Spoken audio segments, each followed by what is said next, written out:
Right మరొక breaking news చూస్తున్నాం. ఏపీలో రేషన్ బియ్యం అక్రమ రవాణాపై ఎట్టకేలకు అధికార యంత్రాంగం కదిలింది. Deputy CM Pawan Kalyan seize the ship ఆదేశాలు ఎట్టకేలకు అమలయ్యాయి. డిప్యూటీ సీఎం పవన్ కళ్యాణ్ ఇటీవల కాకినాడ పోర్టులో పర్యటించారు. రేషన్ బియ్యం అక్రమ రవాణాకు గుట్టురట్టు చేశారాయన. భారీ షిప్లో విదేశాలకు తరలిపోతున్న రేషన్ బియ్యంను రెడ్ హ్యాండెడ్గా పట్టుకున్నారు పవన్ కళ్యాణ్.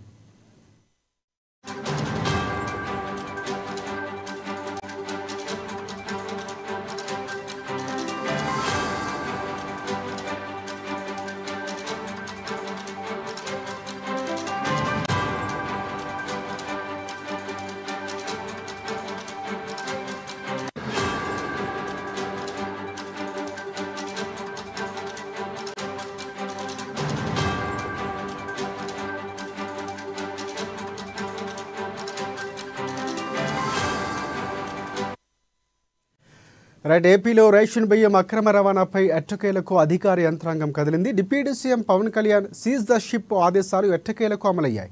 డిప్యూటీ సీఎం పవన్ కళ్యాణ్ ఇటీవల కాకినాడ పోర్టులో పర్యటించారు. రేషన్ బియ్యం అక్రమ రవాణాను గుట్టురట్టు చేశారాయన. భారీ షిప్లో విదేశాలకు తరలిపోతున్న రేషన్ బియ్యంను రెడ్ హ్యాండెడ్గా పట్టుకున్నారు అధికారులతో పవన్ కళ్యాణ్.